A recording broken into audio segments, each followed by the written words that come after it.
shadows are devoured by even darker shadows, the curtain pulls back and reveals a world without light!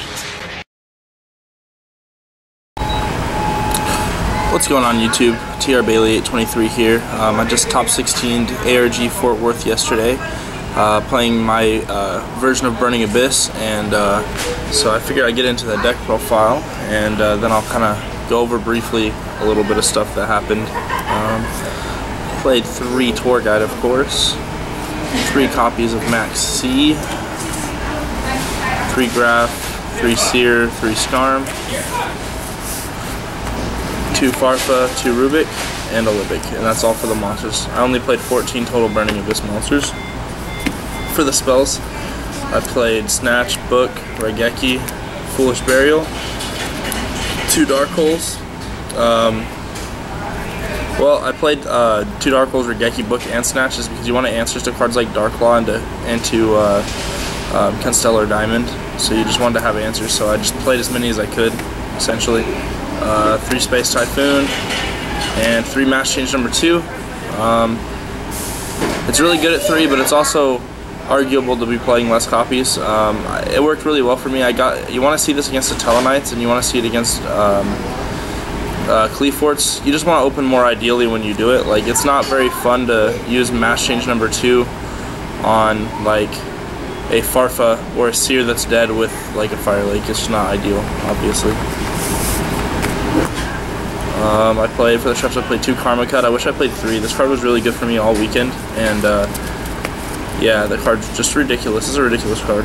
3 Phoenix Wing Wind Blast and 3 Fire Lake of the Burning Abyss. Obviously, we know what this card does. It's so good against a lot of decks.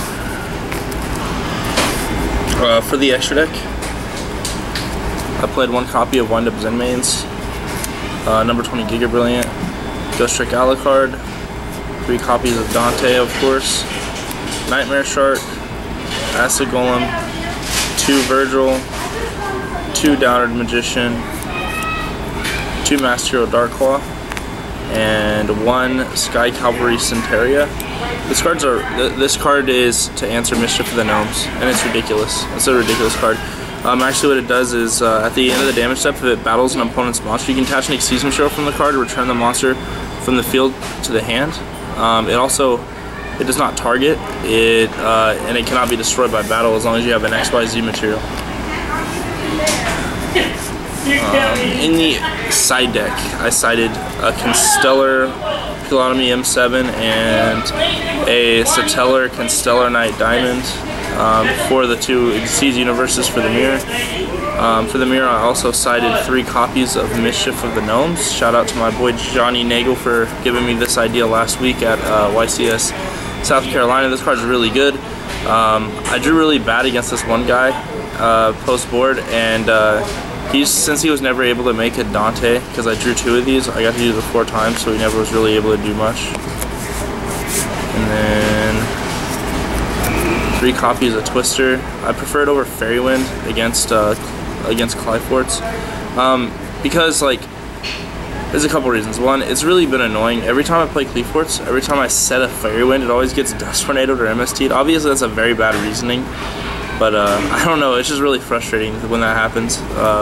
But on top of that, Twister can also answer Vanity's Emptiness off the top of the deck, and I've always liked that. And also against the Telenites, you can hold this and answer Call of the Haunteds, because this card's not necessary to be set, so you can use it to answer Call of the Haunteds and cards like that at the end phase. 2 copies of Vanity's Emptiness for Satelenites, random rogue decks, and of course Shadal's. As you can see, my side deck isn't exactly equipped to beat Shadal's, which I did not expect there to be very many of. And 3 copies of Mirror Force, mostly for Clyforts, but I did side this in against Shadal's as well. Kinda wish I just had the Royal Command or Defusion or something like that, but basically I went to YCS Charleston last week and almost no one was playing Shadal's. I literally saw 1 person in a match playing Shadal's. So I mean, we're talking like, I didn't expect Shadal's to be 15% of the meta, and I certainly didn't expect more than maybe 1 to top. So there's the deck profile. I lost in top 16 to Shadal's. I lost to kind of a controversial ruling.